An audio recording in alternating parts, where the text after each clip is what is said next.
es un privilegio platicar contigo siempre y más de este último libro que tengo acá. Justo para la entrevista, además de leer el último libro, también estuve como releyendo, ay, güey, eso, espero que lo puedan quitar, releyendo un montón. Tengo toda mi biblioteca aquí, desperdigada, también los de poesía. Entonces, las preguntas van a ir un poco o sea, como centradas en Cascarón Roto, pero también un poquito rascándole a libros pasados. Me parece. Lo primero, dice que no se puede minimizar Zoom durante la grabación de esta reunión y tengo que minimizar Zoom para ver las preguntas. Bueno, aquí, lo voy a bajar nada más. Partiendo del primer ensayo de... Espera un segundo porque... Lo bueno de que sea grabada es que todo esto lo puede arreglar Karen. Ya. Partiendo del primer ensayo de Cascarón Roto, el de los aviones, que me gustó muchísimo, me hizo pensar en muchas películas que también he visto, como en esta que mencionas tú, que no me acuerdo cómo se llama, ¿no? Del tipo que voltea el avión al revés para... Sorry. Exacto. Sorry. Exacto, ese me encanta y bueno, me llamó mucho la atención el tema, bueno, varios temas dentro de este ensayo. El primero que quería comentar era el tema del consuelo de la muerte instantánea, ¿no? Que hablas de cómo te llama la atención por qué siempre cuando alguien murió o, no sé, siempre hay esta pregunta de, bueno, pero no sufrió, pero fue rápido, pero no se dio cuenta, como si de verdad, yo también me he preguntado, como si de verdad alguien puede morir sin darse cuenta, ¿no? O sea, si realmente quizás siempre hay un momento previo a la muerte en el que la persona sabe, quién sabe, no lo podemos saber, pero yo también me he preguntado esto. Y me trajo a la mente, no sé si viste un documental que se llama Corazón de Perro, de Laurie Anderson. Ah, no, y ¿No? eso que soy fan de Laurie Anderson, no lo he visto. Es padrísimo, se llama Heart of a Dog en inglés, es un documental sobre su perra Lola Bell y es muy, muy, muy bonito, está por ahí no sé si está en Netflix, pero está en alguna plataforma por ahí y en él, no sé, como que se conectó mucho con el ensayo porque ella empieza a hablar de cómo Lola Bell está muy enferma, es su perrita, una perrita que ella tuvo durante muchos años y habla de que mucha gente alrededor suyo le preguntaba constantemente por qué no la ponía a dormir, ¿no? Como decimos, o sea, por qué no le practicaba la eutanasia. Y entonces que tenía un amigo budista que le decía que no, como que ella se debatía entre estos dos puntos de vista porque la gente le decía, ya está muy mal, ya duérmela, y ese amigo le decía, no, es que la muerte debe de ser, o sea, como que morir no es nada más morir, sino que hay un proceso en morir y entonces pues está en su cama, no se mueve, pues estará muriéndose, ¿no? O sea, como que no es un instante. Y no sé, bueno, te quería preguntar si lo habías visto y te quería preguntar también sobre este tema de la muerte instantánea. ¿Es algo de lo que tú piensas como fuera de este ensayo, como en la vida, algo que te da inquietud? No sé, te quería preguntar sobre eso. Bueno, para empezar, es una discusión constante, no constante, es una discusión en mi casa, porque Álvaro es partidario de la muerte instantánea y yo no. Y no solamente con Álvaro, es una discusión que creo que hemos tenido todos en algún momento. Y suele ser la escuela de la muerte instantánea, yo creo que tiene más adeptos. Esta idea de que de todas maneras no te vas a dar cuenta. Mi teoría es que, para empezar, no sabemos nada de la muerte instantánea porque fue instantánea. Entonces no sabemos qué piensa el que murió o la que murió. En cambio, de la muerte, digamos, lo que yo llamo la agonía razonable, sí sabemos porque estamos siempre presentes. Yo, en el caso de mi mamá y de mi papá, fueron agonías razonables. Más o menos, en el caso de mi papá, casi deliberada, o sea, él fue preparando su muerte y la fue controlando, muy dentro de su carácter, ¿no? Él era así, él siempre controlaba y ordenaba todo. Entonces controló y ordenó su agonía razonable. Mi mamá digamos, era más retraída y no era intervencionista, entonces tampoco intervino, pero dejó que las cosas pasaran. En los dos casos fueron 8 meses de una agonía razonable en la que estuvimos presentes siempre los hijos y por lo tanto estuvimos al tanto de cada una de esas circunstancias, malas y buenas. Y eso a mí me parece, toco madera siempre cuando digo estas cosas, me parece preferible al infarto repentino que te tumba al piso y se acabó todo, pues, ¿no? sea el tuyo, sea el de alguien más que está a tu lado y que ya no supiste, ¿no? No supiste qué pasó. Entonces, bueno, el ensayo trata también de eso. Cuando yo expreso mi miedo a volar con mi compañero de vuelo, siempre me dice, pero ¿de qué tienes miedo si no vas a sentir nada? Sí. Para empezar, sí voy a sentir algo, voy a sentir el pánico más absoluto, el peor pánico de mi vida, y seguramente la caída ha de ser espantosa. Entonces, claro que voy a sentir, y además no voy a tener los beneficios de la agonía razonable. Y ahora que mencionas el caso de Laurie Anderson y su perro, a mí me pasó lo mismo con mi gata Ocarina, que murió. La dormimos, que es un eufemismo para decir que la matamos, porque en realidad lo que haces es matar a un animal, es terrible. Ella a los 20 años, tenía 20 años cuando tomamos la decisión, y yo prolongué muchísimo esa decisión. Ya el día en que ya no se pudo mantener en pie, es el día en que tomé la decisión. Y claro, el veterinario me vio con cara de usted es una maldita, usted es una mala persona, porque dejó que se prolongara. Pero mi decisión tuvo que ver con el sol o sea, ella seguía saliendo a tomar el sol y seguía caminando por la casa y seguía haciendo las cosas que le gustaban. Básicamente tomar el sol y dormir en la cornisa del patio. Entonces, el día en que ya no pudo hacer eso, porque ya no pudo caminar, es el día en que tomé la decisión. Entonces, bueno, si eso se pudiera hacer con uno, yo creo que sería maravilloso. El día en que ya no puedas hacer lo más básico que te gusta, es el día en que yo creo que hay que despedirse. Pero no tenemos ese privilegio, nadie se encarga de nosotros así. Entonces, bueno, el texto de los aviones pasa de los aviones a eso, ¿no? A eso de la muerte. ¿Qué muerte prefieres? Claro que no podemos escoger, la única que podemos escoger es el suicidio, pero de algún modo, en el momento de hacerlo, también te puedes arrepentir, ¿no? Y ya no te puedes echar para atrás, o si te echas para atrás, quién sabe a qué estado regreses, a qué estado físico regreses, ¿no? Entonces, bueno, sí tiene que ver con eso. Sí, debe ser terrible, ¿no? Yo he pensado cuando hay en estos casos que hay de gente que intenta suicidarse No le y sale. se arrepiente, ¿no? O hay alguna evidencia de que se arrepintió en los últimos minutos, pero al final sí murió. Digo, es que debe de ser, sí. Esto que dices de los beneficios de la agonía razonable es un poco lo que habla Laurie Anderson, que ya que la veas lo volvemos a platicar, pero ella dice eso, o sea, dice que al final o sea, este proceso de muerte, que no es un instante sino un proceso, creo que ella apoyaría tu teoría, y yo creo que también tiene una serie como, incluso para un animal, en su opinión, tiene una serie de reflexiones y una serie como de procesos de despedida y de cosas que van cerrando, digo, y si en un perro lo tiene, pues en una persona, no sé, con relaciones, una variedad más grande de relaciones y todo, pues todavía más, ¿no? ¿A qué te refieres tú con los beneficios de la agonía, cómo la agonía razonable? Quiero saber, bueno, para empezar, la agonía razonable es una en la que no estás aullando de dolor, ¿no? Claro, En la que ajá. todavía controlas, estás más o menos consciente, controlas las cosas básicas de un cuerpo, sabes exactamente a cuáles me refiero, ¿no? Sí, sí. O sea, que no sea humillante, ¿no? No sea una de estas cosas, pero de que sí haya conciencia, de una conciencia que se va apagando, como una vela, vas perdiendo voluntad, hay alguien que se está encargando de casi todo, pero sigues ahí. Yo lo vi en mi papá y lo vi en mi mamá. Sí, estuvieron ahí hasta el último momento. Mi papá tomó la decisión y le pidió a su doctor que lo sedara y lo dejara morir, pero él tomó esa decisión. De algún modo le pidió a su doctor que le hable una forma de eutanasia. Claro. Entonces fue lentamente ya sedado. Mi mamá se esperó hasta el último momento en que ya no era soportable estar en su casa y entonces hubo que llevarla al hospital y ahí tuvo su muerte, pues, pero ya era en el último momento, cuando ya no era posible estar vivo. Pero todo ese proceso que fueron meses, meses y meses de estarla viendo, de que pues se fue achicando el espacio de su vida, fue, fue dolorosísimo, pero al mismo tiempo hubo comunicación constante, ¿no? Para bien y para mal.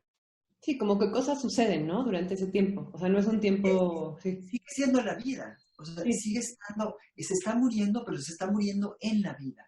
En cambio, la otra, por ejemplo, el último ensayo se lo dedico a un gran amigo, Manuel Andrade. ujú, Él tuvo una muerte instantánea. Ignacio Padilla tuvo una muerte instantánea. Jorge Babengoitia tuvo una muerte instantánea. Mi tío tuvo una muerte instantánea. Esas son esas que estás aquí y de repente desapareces. Es terrible para los deudos y también para ti, porque tú sigues planeando cosas de la vida y de repente ya no tienes la vida. Sí, Todavía mi mamá o mi papá, yo veía que hacían planes de lo que iban a comer, planes de lo que querían ver en la tele. Había suficiente vida para eso, para tomar decisiones. La muerte instantánea no hay la menor libertad de nada, pues, ¿no? De repente se te fue. sí. Sí, planes modestos, pero planes al fin y al cabo, ¿no? Como cierta voluntad, cierta... Sí, Digamos, en la vida diaria yo todavía empiezo con planes muy modestos. Tomarme sí, una claro. taza de café, desayunar, eh, no sé, estar con mis gatitos, ver a Álvaro. Son modestos, leer el periódico. Y luego va creciendo, va creciendo la ambición conforme pasa el día, ¿no? Sí. Ya para la noche estás ambiciosísima. En la mañana siguiente ya se te olvidó. Sí. Sí, sí, Pero eso, también, sí.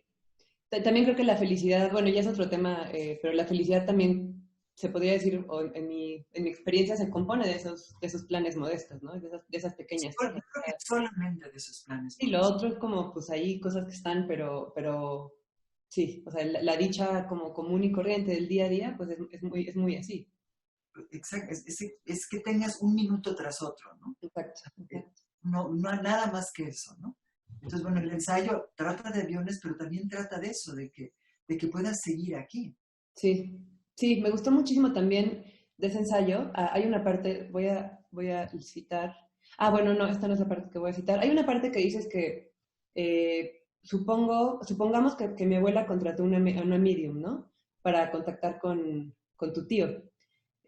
Y ahí, bueno, como que perdón por sacar No, algo no, como no. de mi propio trabajo acá, pero lo pensé mucho respecto a un poema que yo tengo en el que invento, pongo así como supongamos que sucedió una escena en la que un señor que justo lo conecto porque iba en un avión, el señor este que ex piloto o aprendiz de piloto que estrelló el avión en el estrecho de Puget, en el poema digo, supongamos que pudo ver a una ballena que en esos mismos días una orca estaba con su ballenato surcando esos mismos mares.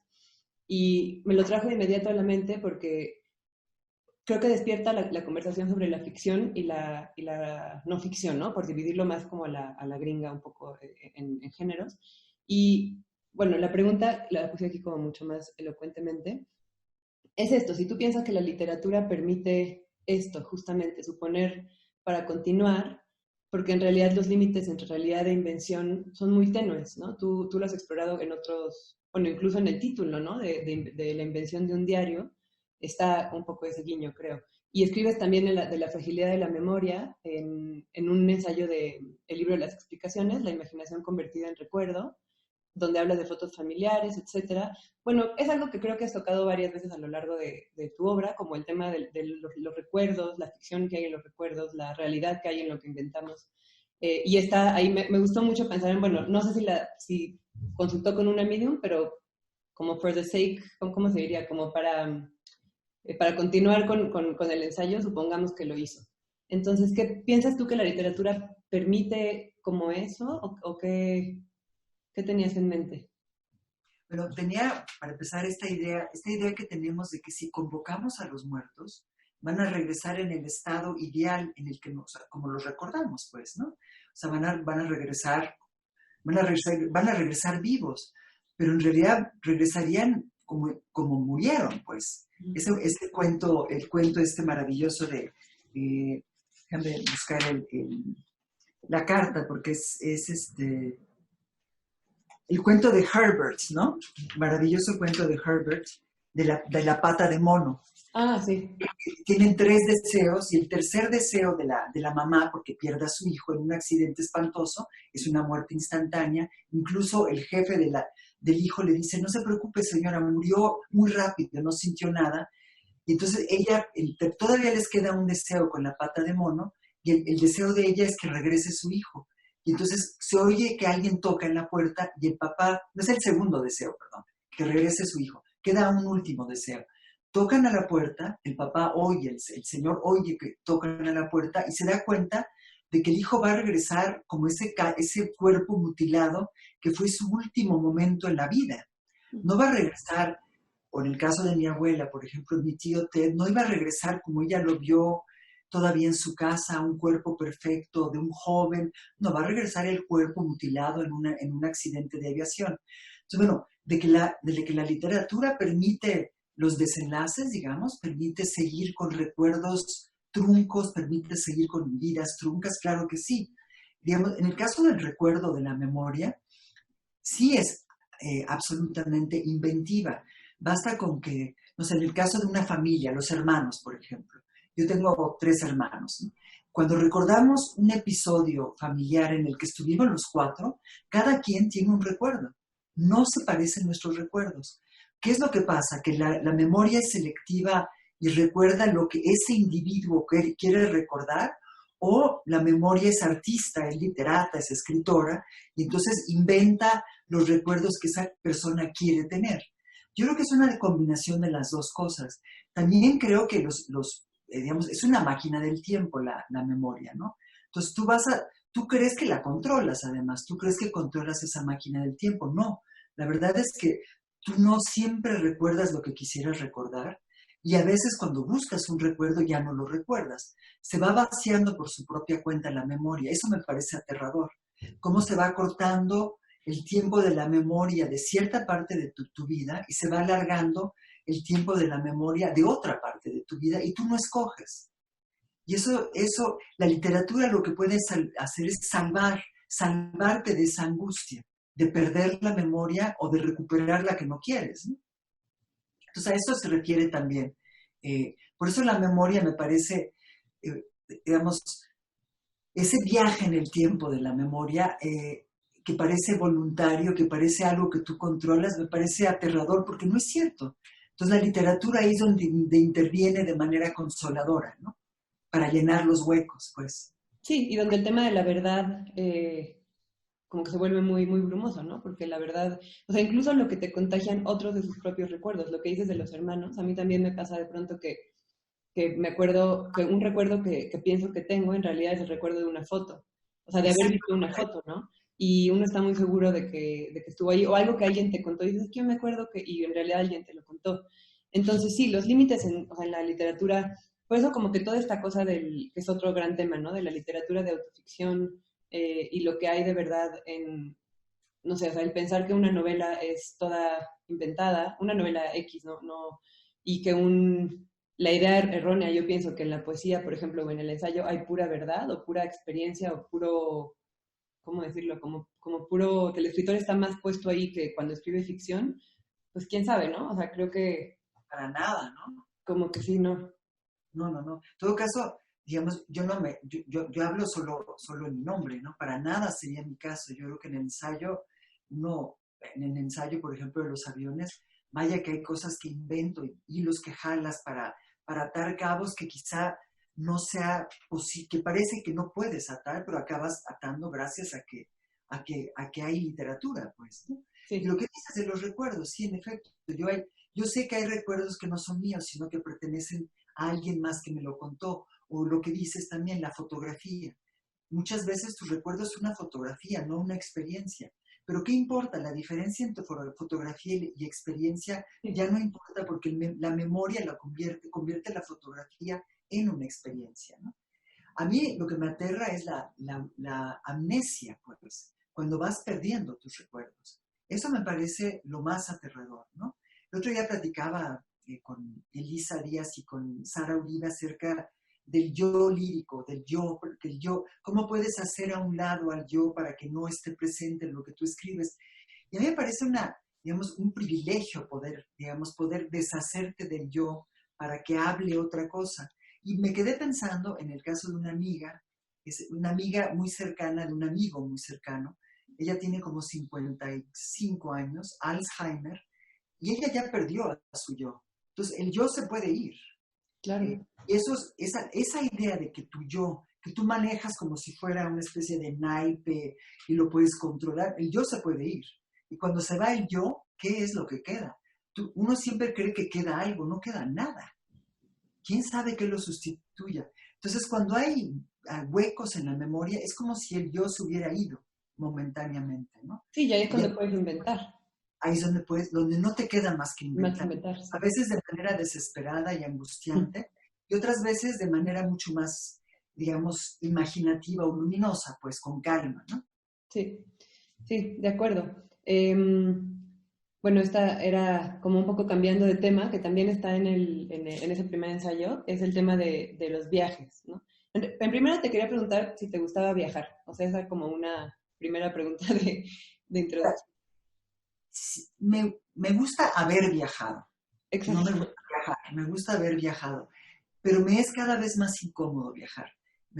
Siempre, siempre, siempre me complica, se me complica los días antes del viaje, el estado de angustia va aumentando. No, no soy una buena viajera y creo que eso no se escoge. O sea, Sí, ¿no? hay gente que es muy buena viajera, es una especie de don, como hay gente que es muy, muy buena para la amistad, hay gente que es muy buena para hablar, hay gente que es muy buena para bailar, hay gente que es muy... Yo creo que es un talento viajar. Yo no tengo el talento de la buena viajera, porque siempre, siempre interfiere mi conciencia, la hiperconciencia, ¿no? Y el miedo, el famoso miedo, ¿no? Que a mí me acecha. Entonces yo creo, me gustaría ser una buena viajera porque la pasaría mejor en todas partes, pero no tengo las dotes de una buena viajera porque no soy capaz de deponer el tiempo, pues, ¿no? El Ujú. tiempo de espera, el tiempo de la expectativa, el miedo, el miedo. No tengo un espíritu aventurero para nada, eh, en términos voy a salir a la calle y me voy a aventurar por las calles Voy a perder, ¿no? ver y a ver qué me pasa. No, yo soy muy miedosa, entonces no, no se me da por ahí. Y luego hay cosas, detalles de las maletas y un detalle, el famoso neceser, Ujú. que hay que quitar de cosas. Y luego también las pastillas. Eh, Esto es algo personal, pero tiene mucho que ver con la memoria finalmente. Yo soy epiléptica, entonces yo tengo que tomar diario 2 pastillas para controlar la epilepsia. Y el pánico que me entra de no calcular bien la toma de las pastillas es tan brutal que eso también me persigue durante el viaje. Y digamos, mi epilepsia se manifestó en 2012, por primera vez después de años, y se manifestó después de un largo viaje y el jet lag, ¿no? Me estaba yo viendo al espejo en uno de estos, como en un baño brumoso, y ahí tuve la primera crisis pequeña de la epilepsia. Entonces, también me da mucho miedo viajar por eso, porque me da miedo que eso suscite una crisis. Y ahora que estamos hablando de la memoria, y ya que me estoy desnudando aquí frente a este país y frente a ti, una de las cosas que ocurre con la epilepsia y con las convulsiones es que pierdes trozos de tu memoria para siempre. Y Ujú. por eso yo tengo esta especie como de relación superficial con la memoria, en el sentido de que voy agarrando lo que puedo porque no sé cuánto quedó. Entonces, eso también, la invención de un diario, por ejemplo, es el año, es del año de la epilepsia, de las convulsiones, ese libro. Entonces, todo ese año fue el año de las convulsiones y fue la invención de un diario porque estoy inventando los días también. Entonces, bueno, también los viajes tiene que ver, esa angustia de los viajes y los aviones, también tiene que ver con una condición, digamos, de cierto riesgo para mí, ¿no? Sí, es como una dislocación del tiempo además, ¿no? Como que nunca, sobre todo cuando viajas a otro uso horario, es Claro, porque digamos, la memoria depende muchísimo de esos asideros, ¿no? Sí, De que claro, no claro. cambien los asideros del lugar. Cuando cambian de lugar drásticamente, no sabes a qué lugar vas a regresar. Entonces, esos viajes en el tiempo que yo controlo por medio de la memoria, también tienen su riesgo, pues, ¿no? Pero también voy a lugares que ya conozco. Eso también me ayuda, ¿no? Sí, luego hay toda esta rama de viajes que seguramente has hecho muchísimos, que son los congresos, las ferias, los festivales, y que Sí, son todo un tema. ¿Has leído este cuento de Eve Uhart del Congreso? no, Eh, no, no. es un cuento muy cómico en el que ella habla de cómo, bueno, ella era argentina y va a un congreso donde la invitan, creo que en Alemania o en un país así como muy lejano. Y es divertidísimo porque haz de cuenta que estuviera hablando de cualquier feria aquí, o sea, como que se parecen mucho, ¿no? A pesar de que son igual, Totalmente. son igualitas.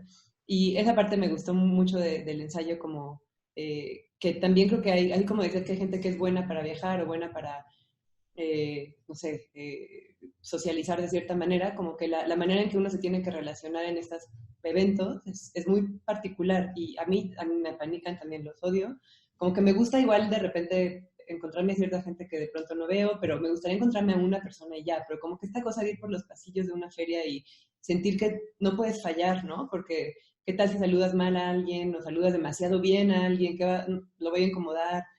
Entonces, bueno, esos viajes son algo que creo que ahorita están en pausa y yo creo que van a tardar mucho en volver así ya del todo.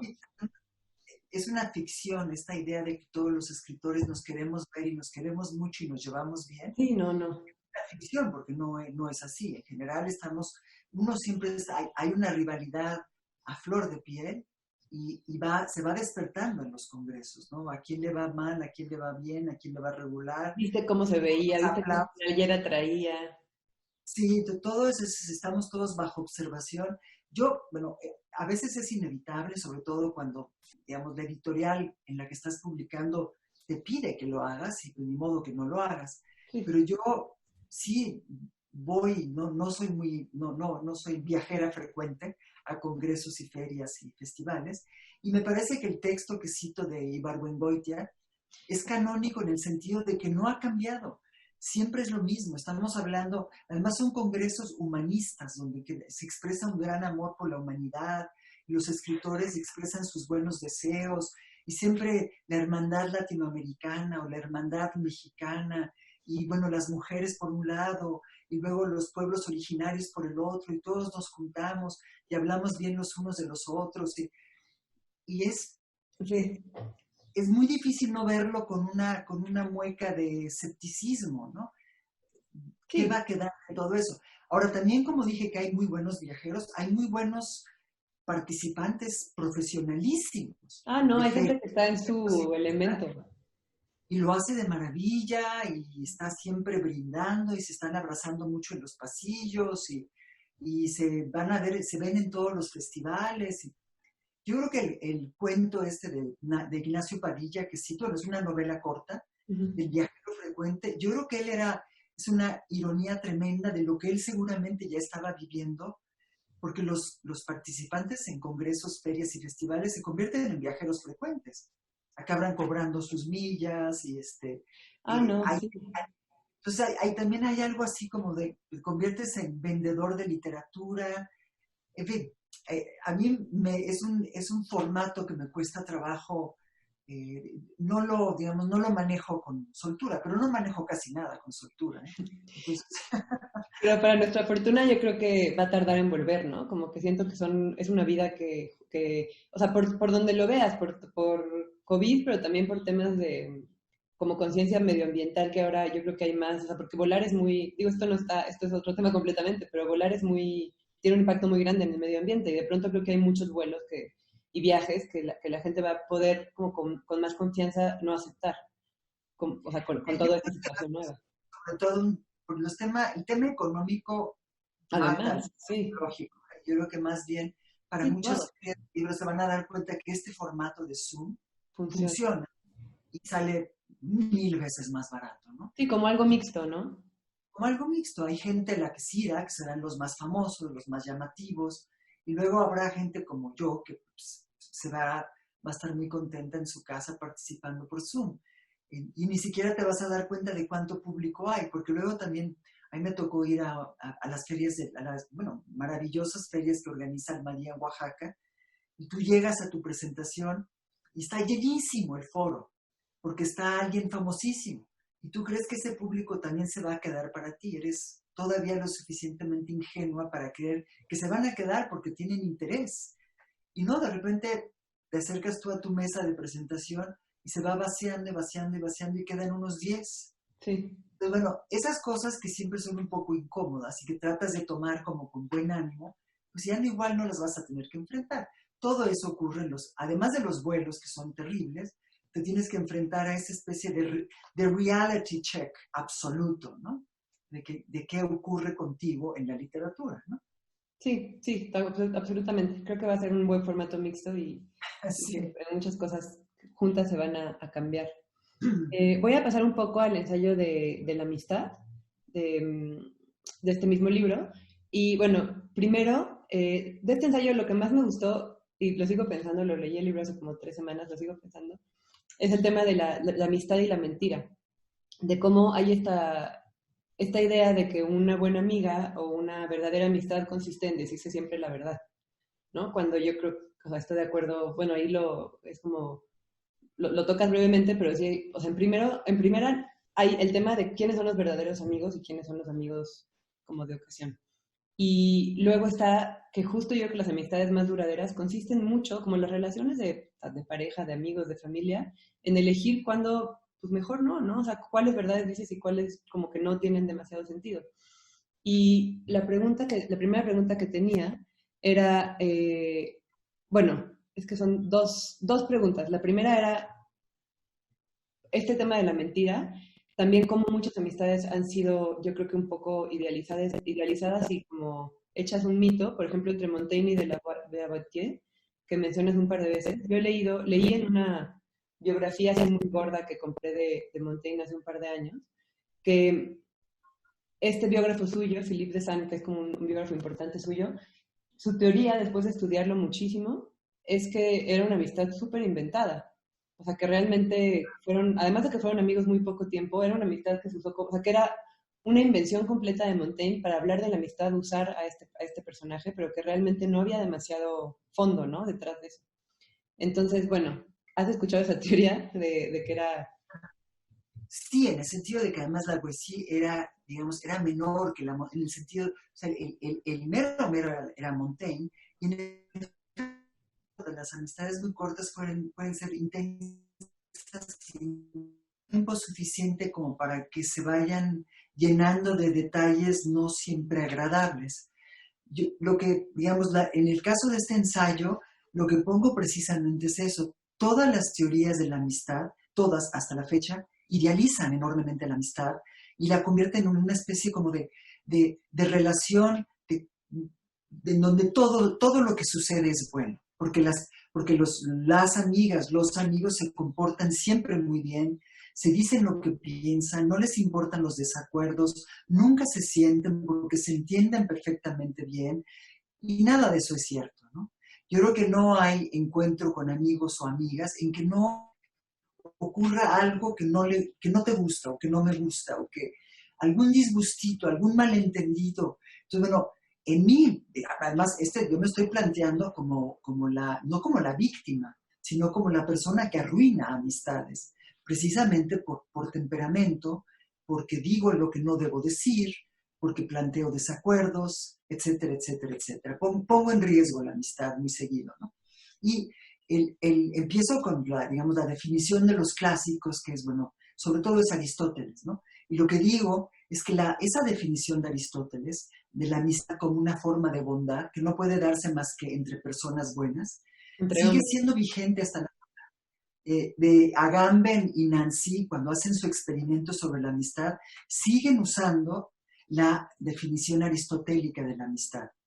Y al mismo tiempo, en algún lugar también Aristóteles dice, hay amigos, no hay amigos, no existe la amistad, ¿no? Él incluso lo dice como broma o como comentario final, es difícil adjudicárselo, puede ser un invento de Diógenes, no se sabe. Pero el hecho es que, ¿dónde está la amistad? Como algo fijo no existe, ¿no? Siempre se está moviendo. Incluso con los mejores amigos, siempre se está moviendo. Y pongo en algún momento, porque hablo también de Cicerón, cuya definición de la amistad se sigue usando hasta la fecha en los ensayos sobre la amistad, que siempre son muy ideales y muy optimistas. Se habla de eso, de hay que decirse la verdad. Entonces yo planteo un caso en que decidí decir la verdad. A una amiga le dije, oye, me molestó mucho lo que me dijiste, y mi amiga empezó a llorar.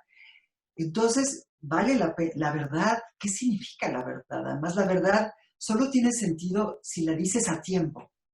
Si no la dices a tiempo, caduca. Es como una medicina, es una medicina falsa, pues, ¿no?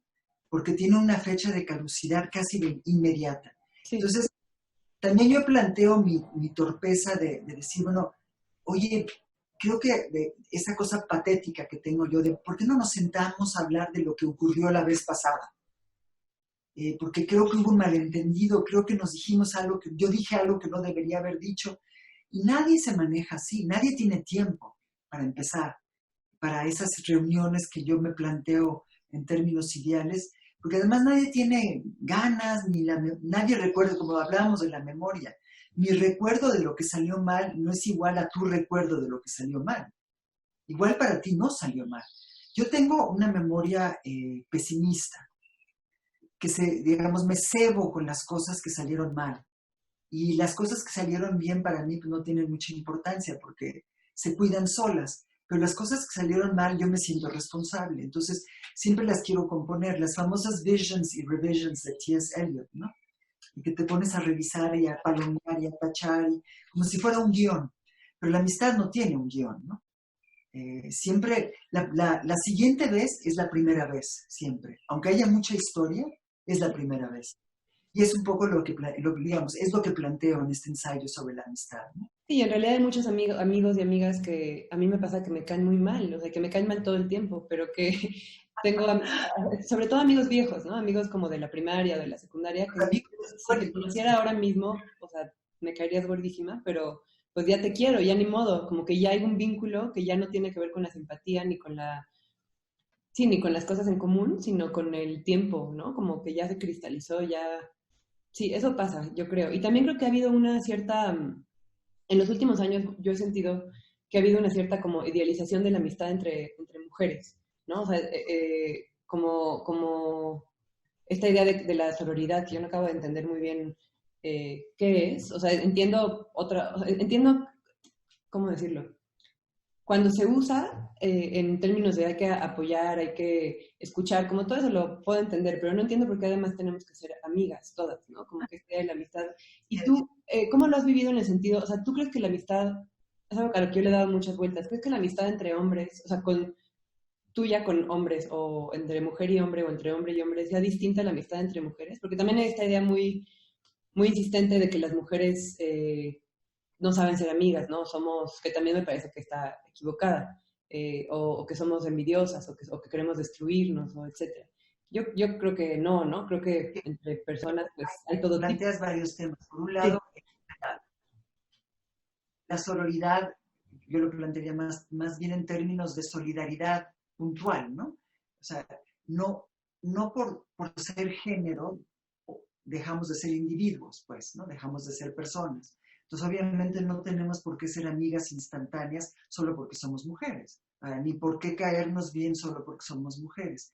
Eso por un lado. Yo, vamos, la amistad sí creo, eso lo noto gremialmente, no lo digo en términos personales, sino gremiales, en el mundo de la literatura en este caso, que es nuestro gremio, sí creo que las mujeres rivalizamos más entre nosotras que con hombres.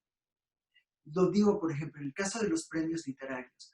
He notado que a las mujeres nos puede molestar más que se gane un premio otra mujer a que se lo gane un hombre. Eso sí lo he notado. No sé si en tu generación, pero en mi generación sí lo he notado. O sea, si se lo gana un hombre, como que decimos, bueno, es un hombre, ¿no? Pero si se lo gana una mujer, lo sentimos como una competencia directa, una rivalidad directa. Entonces, de que hay más envidia entre nosotras que de nosotras con los hombres, yo creo atávicamente, lo digo atávicamente a propósito, porque mi opinión puede ser un atavismo, pero sí creo que sí. Creo que todavía somos más envidiosas entre nosotras que con los hombres. La competencia se plantea en términos mucho más brutales que con los hombres. Ahora, amistad entre mujeres, bueno, yo tengo amigas, es que tengo amigas y tengo amigos. ¿Cómo decirlo? El desacuerdo me es más fácil con un hombre que con una mujer, porque se plantean, te vuelvo a decir que todo esto es atávico, se plantean términos más sentimentales con una amiga que con un amigo. No sé por qué. No te puedo dar una razón. No sé si es una experiencia, no es una opinión. Para nada opino que por eso las mujeres somos más sentimentales. Lo que sí te puedo decir como una experiencia es que cuando hay un desacuerdo con una amiga, el desacuerdo se plantea en términos más sentimentales que intelectuales. Como que las mujeres somos menos capaces de manejar los desacuerdos como algo que ocurre en un terreno neutro que con un amigo. Eso sí me ha ocurrido. Pero me puedes condenar por esta... Creo que a mí esa ha sido mi experiencia. Incluso las experiencias como de amistad, creo que también lo mencionas de amistades de niñas, ¿no? O sea, entre niñas, que son, o sea, yo he tenido nunca una relación más como pasional, intensa, que una amiga de cuando era niña. O sea, son las relaciones más cabronas que existen. Y no se repite con un hombre ese tipo de, bueno, digo, hay, como dices, no son experiencias, seguramente otras personas lo habrán vivido distinto, pero yo nunca he tenido relación ni siquiera amorosa, pues, de la intensidad de una amistad infantil, ¿no? Son así como... No, son Sí, tremendas, sí, porque sí. además son grupos, son tribales, son...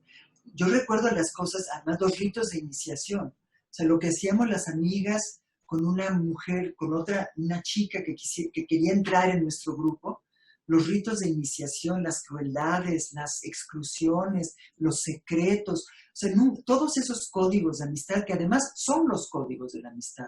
No porque seamos mayores dejamos de tener ese código de los secretos, de la discreción, de la Sí. indiscreción.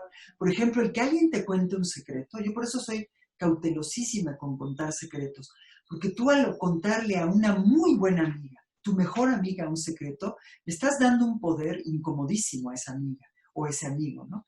Generalmente le cuentas tus secretos a una amiga, ¿no? Sí. Y el poder que le estás dando es tremendo. Entonces, bueno, por ejemplo, es la prueba de los secretos.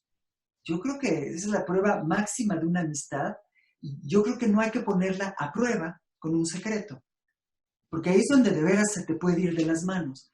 Y lo que digo en este ensayo es que nunca está asegurada. Lo dice al final Derrida en su ensayo sobre la amistad. Como siempre, la amistad es un estado frágil que puede morir en cualquier momento, ¿no? Puede caerse. Tú puedes creer que porque llevas muchos años siendo amiga o amigo de alguien, esa amistad está asegurada. No, no está asegurada. Puede pasar algo y puede imponerse la distancia, que para mí es lo más incómodo que puede ocurrir. Yo prefiero un buen pleito a la distancia. Esa distancia, ese silencio, yo prefiero una gran pelea, en el que te dices absolutamente todo y azotas la puerta y se acabó, ¿no? Como me dijo el otro día un amigo inglés con el que tuvimos un Zoom, nos preguntó Álvaro y a mí, ¿y cómo es su casa? Porque nunca ha venido a México, no conoce nuestra casa. Y dije, no, pues es un dúplex. Y dice, ¡ay, qué bueno! Entonces hay muchas puertas que azotar. Bueno, sí, está bien. Yo lo prefiero a la distancia y al silencio y el protocolo de la amabilidad. Creo que vivimos en un país donde el protocolo de amabilidad es asesino. Somos muy amables en México y a mí esa amabilidad a veces me perturba. Bueno, hola, ¿cómo estás? Qué gusto verte. Dices eso, no, espérate, ¿qué estás diciendo, no? Bueno, todo eso también lo pongo en mi ensayo, ¿no? Cuando pregunto, oye, ¿pasa algo? ¿Hice algo mal? No, ¿cómo No, crees? hombre. No hice nada mal, pero no te quiero ver, ¿eh? Sí. Sí, aunque a veces también creo que es lo único que salva las amistades, ¿no? O sea, yo, volviendo un poco a Montaigne, cuando él dice esta frase muy famosa de que le preguntan por qué la amistad tan intensa con de la Lavoisier, y él dice, por qué él era él y por qué era yo? ¿Por qué era él, por qué era yo? Creo que también eso se termina, porque nos transformamos tanto que, o sea, a mí me ha pasado que de pronto, yo soy más como de la idea de, como le tengo mucha aversión a los pleitos, eh, a veces sí tomo distancia y he encontrado que algo que me ha ayudado como a navegar la vida adulta, que uno empieza a manejar la amistad de manera, no sé, distinta. Digo, siguen los mismos códigos y todo, pero intentas pelearte menos y como que eres menos entrona en la relación y en no pensarlo como un continuo. O sea, en decir, no sé, por ejemplo, tengo mi mejor amiga desde la primaria. Hubo varios años que no nos hablamos, igual nos está escuchando, ¿verdad? Y a mí me parece que salvó, o sea, que el hecho de no hablarnos durante esos años por una larga historia, como que salvó la amistad que tenemos ahora. O sea, yo creo que la distancia a veces ayuda y que las amistades también se van transformando y pasan como de una periodos de mayor cercanía, menor cercanía, y que a veces como tener esa flexibilidad de que sean como una liga, o sea, que se estira, se afloja, se estira, se afloja, de pronto también puede hacerlas más duraderas.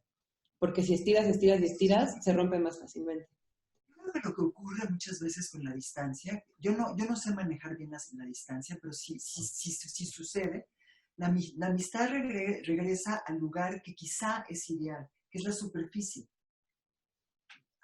Una amistad superficial en el mejor sentido de la palabra. O sea, no te metes en recovecos, no manejas curvas peligrosas, no te metes en conversaciones que sabes que van a enconarse. En ese sentido, hablo de la superficie como un lugar ideal.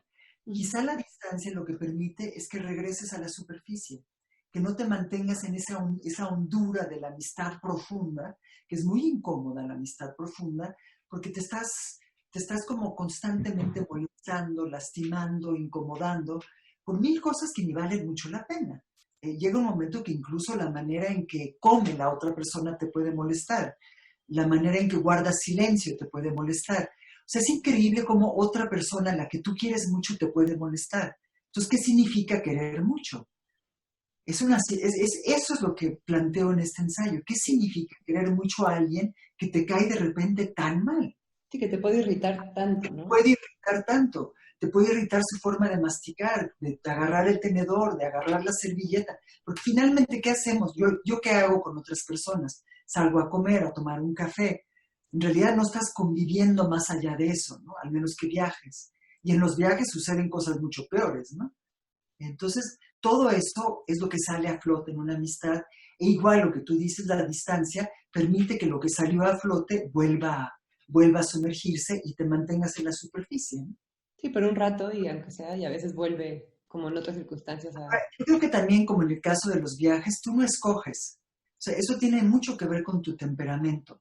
Si tú tienes un temperamento, digamos, belicoso, o te gusta discutir, o eres abogado del diablo, como yo puedo serlo a veces, porque me gusta discutir, y me gusta llegar a las últimas consecuencias, pero no me doy cuenta muchas veces de que eso no necesariamente se ve como un ejercicio intelectual, pomposo, además, en un ejercicio intelectual, sino como una forma de guerra. Entonces, todo eso, ¿cómo aprender a manejarlo? A mí lo que me cuesta trabajo también en el caso de las amistades es que la amistad sea un aprendizaje y no una forma de la espontaneidad, sino que tengas que aprender a ser amiga. Y es un poco lo que planteo en este ensayo, cómo aprender a ser amiga. Sí, sí, toda la diferencia de, bueno, es otro tema también, pero de la que ama, hay una parte que dices, el que tú dices, ser la amiga o ser la que ama, ¿no? Es como eh, las dos posiciones. Y luego dices, porque el que ama es un juez implacable, o la que ama. Y sí, ¿no? Bueno, no sé si te refieres a esto, justo como de esta, o sea, porque observa una tan detenidamente que como que estás en continua revisión de la otra persona y eso se vuelve muy cansado para el prójimo. Yo creo que sí. Sí, yo creo que hay dos, o sea, la persona que ama y la persona que es amada. Uno tiende a pensar por razones un poco trilladas que la persona que ama es la persona buena, la persona idealista, la persona generosa. Pero en realidad no, yo creo que el que ama es la persona, o la que ama es la persona más, que siempre está observando y vigilando y queriendo más y tiene expectativas y tiene... En cambio, la persona amada no necesita nada, porque ya es amada, ¿no? En ese Sí. sentido es como el estado ideal, ser la Sí, persona. puede ser opresivo, ¿no? Yo me acuerdo que mi mamá me decía mucho que cuando yo era adolescente, ¿no? Y que daba mucho en una relación, como con alguna amiga que me ponía muy pasional y le hacía, no sé, cartitas, regalos, la amaba demasiado, por decirlo de alguna manera, que me decía, es que acuérdate que dar también, o sea, que dar puede ser agresivo, o sea, dar y dar, no agresivo, pero puede ser, no sé cuál es la palabra, pero o sea, es impositivo también. Eh, Sí, Nunca, sí, me decía un consejo que se me quedó muy grabado, que era, nunca des más de lo que sabes que la otra persona te va a poder dar de vuelta, porque entonces la vas a incomodar. Y es algo que yo en ese momento decía como, mi mamá es que está loca, o sea, yo tengo que entregarme por completo, o sea, esto es como, claro, y ahora ya lo entiendo muy bien, ¿no? Pero creo que tiene que ver con esto de cómo juzga el que ama también. sí, yo creo que, digamos, podrías meterle en todo un glosario en la amistad, en el glosario estarían los regalos. La persona que es muy buena para regalar, ¿no? Y Sí, que, claro, que siempre cuando recibes regalos, constantemente regalos, se convierte en algo se está pidiendo a cambio, también se convierte en una posición del poderoso que te está dando cosas. Ve como yo siempre llego a verte con algo en las manos y tú llegas a verme con las manos vacías. Entonces, ¿en qué términos se está planteando la amistad? Se está planteando en términos de manos llenas y manos vacías. Entonces, tenemos que dar algo. Bueno, la amistad está llena de esas, yo creo que está más llena de malentendidos que de momentos perfectos, pues, o de momentos donde todo fluye bien. Porque estamos llenos de opiniones, además, y las opiniones no concuerdan. Y a ti te puede no gustar que yo opine de cierta manera, a mí me puede no gustar que tú estés de acuerdo conmigo. Lo hemos visto a lo largo de estos últimos años, ¿no? Con bueno, la política, con el Me Too, con el feminismo, las discusiones son virulentas y es difícil saber si una amistad va a sobrevivir a esas discusiones, ¿no? Yo tengo la esperanza de que sí, que por un lado estén las ideas y por otro lado estén los sentimientos, pero eso creo que es una ficción, ¿no? Sí, sí, se ponen sobre la mesa cosas y muchas exigencias como, sí. Son 10:30. Me gustaría hacer un par más de preguntas. ¿Tienes tiempo como de 10 minutos más? ¿Nos apuramos? Sí, perfecto. No, ¿eh? Súper. Se la parte de la mañana parece.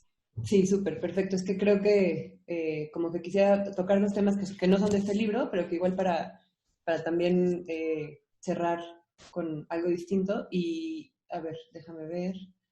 Tengo muchas preguntas, de hecho, pero voy a escoger dos. Bueno, una de ellas que me da mucha curiosidad tiene que ver con tu experiencia con los talleres. Leí el prólogo que escribiste para este librito de Pablo Duarte, de Luis Tormenta, el de Elegible, y hay muchas cosas que se podrían hablar a partir de ese libro y a partir del prólogo, pero te quería como preguntar, porque lo hemos como platicado muy superficialmente, hablando de lo de la amistad que decíamos, pero preguntarte como tú qué piensas de los talleres. O sea, en tu escritura te han servido tomarlos, te gusta darlos, ¿qué posición tienes? Para empezar, yo, como estuve fuera de México muchísimo tiempo, regresé a México a los 35 años, estuve, digamos, yendo y viniendo de los 23 a los 35 años. Entonces no me tocó la vida, los talleres no me tocó. Cuando regresé todavía me dio tiempo de conseguir una beca de joven creadora. Fue mi último año de joven, pues, ¿no? De los 34 a los 35. Entonces fue el primer taller de toda mi vida. Yo nunca había ido a un taller en toda mi vida. Incluso en el tercer ensayo del libro del Cascarón Roto, esto que hablo de la Facultad de Filosofía y Letras no era un taller, eran los pasillos, era el aeropuerto, eran las pláticas, pero yo nunca estuve en un taller formal hasta los 34 años. Y fue un taller en el que me acabé peleando, porque además el famoso temperamento, me acabé peleando fuertemente con uno de los participantes, cuyo nombre no voy a mencionar, y fue, creo que el único taller en el que he participado, como digamos, como miembro talleriada, pues. Tallereada, exacto. Luego me tocó ahí sí lo digo no es una frase hecha, pero no la estoy empleando así, lo digo de veras con absoluta sinceridad, el enorme privilegio de ser tutora, como se dice en la nomenclatura del antes FONCA, ser tutora de jóvenes creadores, con Jorge Esquinca, que fue mi compañero, éramos los dos tutores, de un grupo maravilloso, pero realmente maravilloso, Marisela Guerrero, Citlali Mendoza, Karen Plata, Rodrigo Flores Sánchez, Omar Pimienta, Luis Alberto Arellano, Luis Jorge Bone, o sea, un grupo de veras talentosísimo, de gente muy, muy inteligente.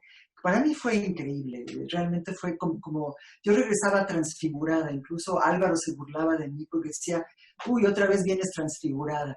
Y sí, para mí fue una experiencia maravillosa, pero no he vuelto a dar talleres. No sé si yo sea muy buena dando talleres. Me gustaría, a veces me dan muchas ganas de dar un taller de ensayo, por ejemplo. De poesía, no sé, me costaría un poco más de trabajo porque los riesgos de lastimar a alguien son mayores cuando das un taller de poesía que cuando das un taller de ensayo, creo. Pero no me molestaría, no me molestaría dar un taller, pero no me he atrevido a hacerlo. Es mucho trabajo para empezar. Muchísimo. Muchísimo trabajo, hay que prepararse de veras. Pero un taller pequeño, digamos, cuando imagino el taller lo imagino con un máximo de 8 personas. Imagino algo además de gente que ya tiene, digamos, ya tiene experiencia en esto de escribir y sería interesantísimo. Bueno, sí di un taller que fue un fracaso rotundo en Colima hace muchísimos años, pero fue un verdadero fracaso, todo me salió mal.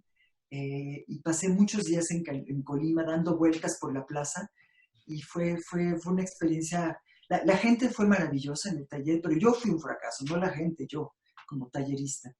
Pero quizá el año que entra me anime a dar un taller.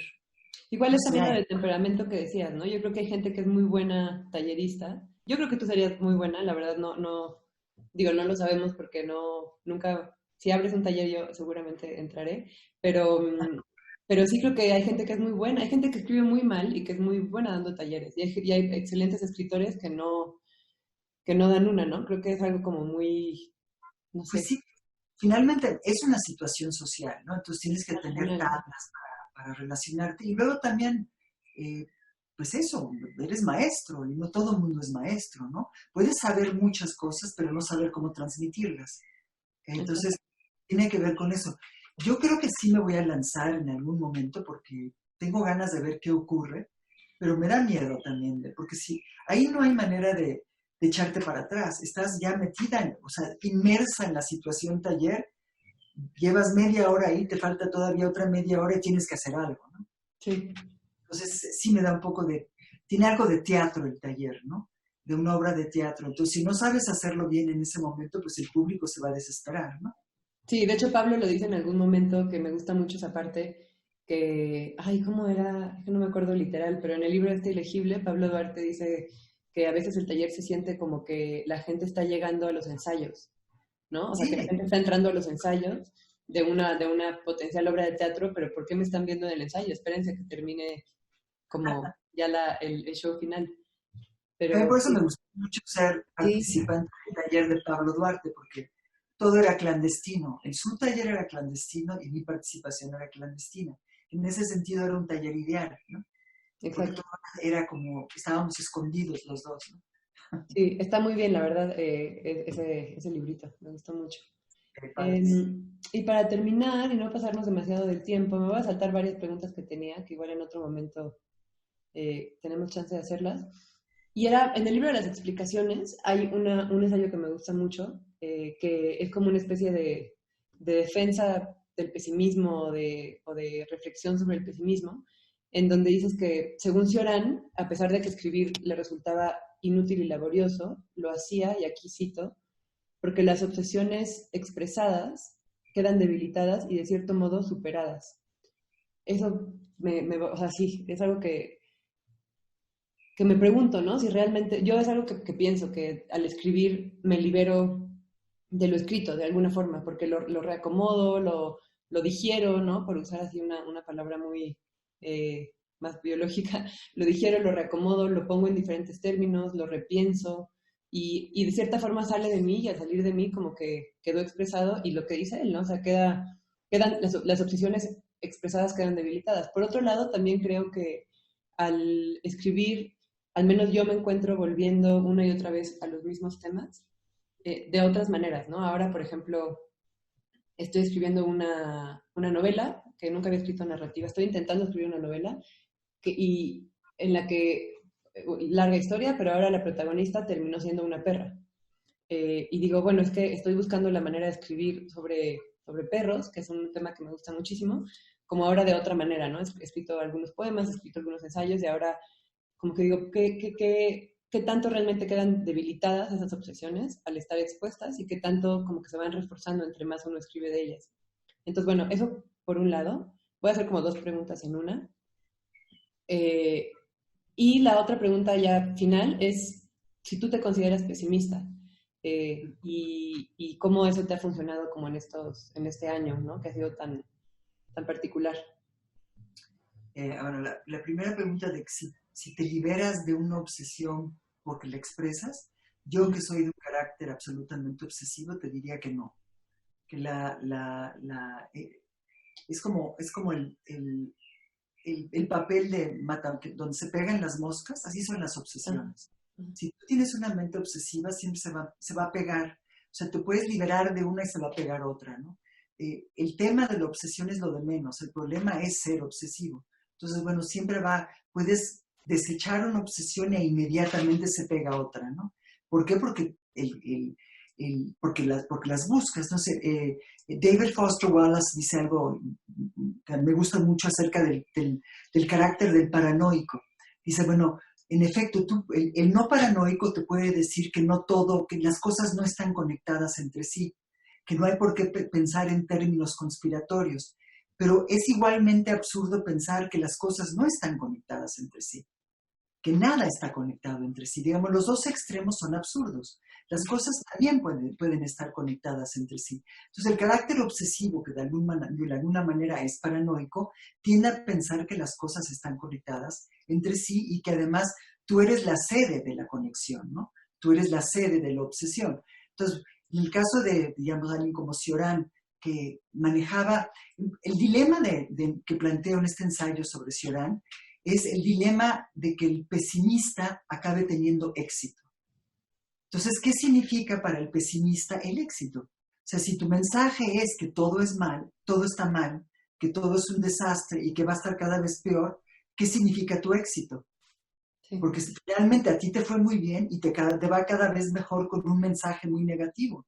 Entonces, hay una trampa en tu mensaje negativo porque finalmente las expectativas te dieron la vuelta y te dieron el éxito. Entonces, bueno, en ese sentido digo que el pesimismo es peligroso cuando se convierte en una campaña ideológica, política, en el que siempre tú lo que dices es que no, todo es horrible, todo está fatal, va a ser cada vez peor, no hay salidas, y la gente te aplaude porque dices eso, porque la gente está de acuerdo contigo y eres cada vez más famoso por decirlo.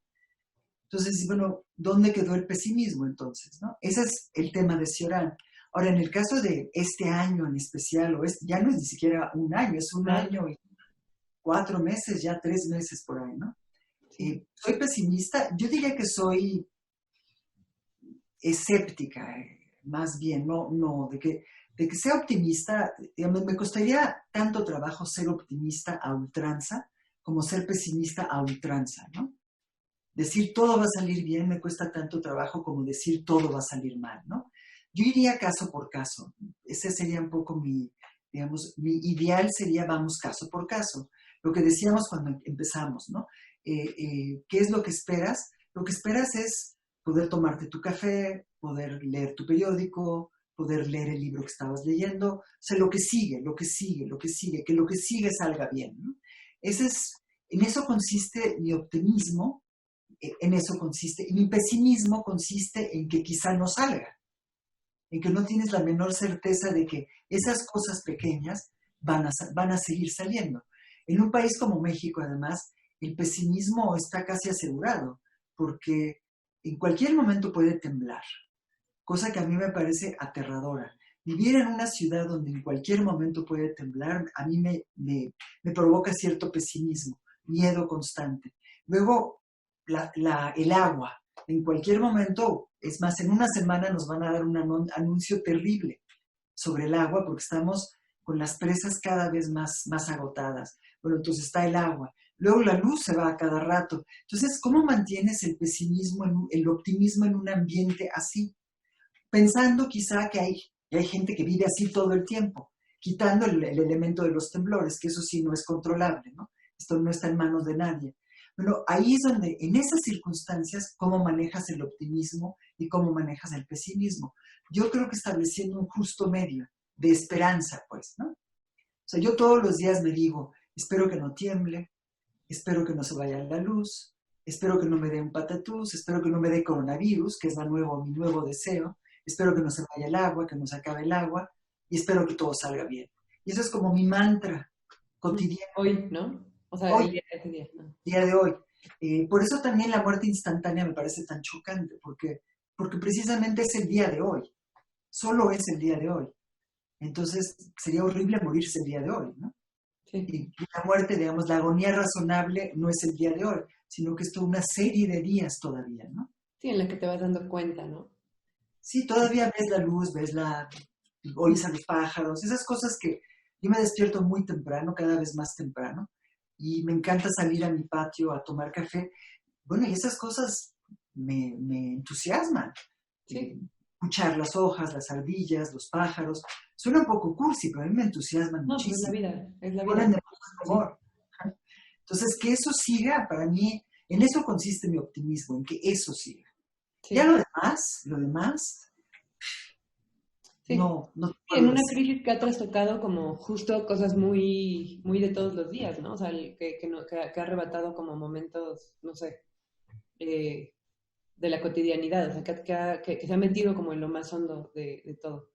Y Entonces, además de la libertad más elemental, ¿no? Por ejemplo, ir al súper, ¿no? Ir a sí, la tienda y salir a comprar el pan. O sea, esas cosas que hacía sin pensar en ellas, ahora durante meses no las he hecho, ahora las he vuelto a hacer.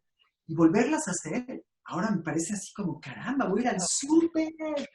sí, es que voy al parque a caminar. A ti te gusta mucho caminar, ¿no? Sí, es como salir a Bueno, caminar eso un día con miedo. no he dejado de hacerlo en todos estos meses de pandemia, pero cambié el circuito, cambiamos nuestro circuito. En vez de hacerlo en zonas pobladas, nos vamos a las zonas más despobladas de la colonia.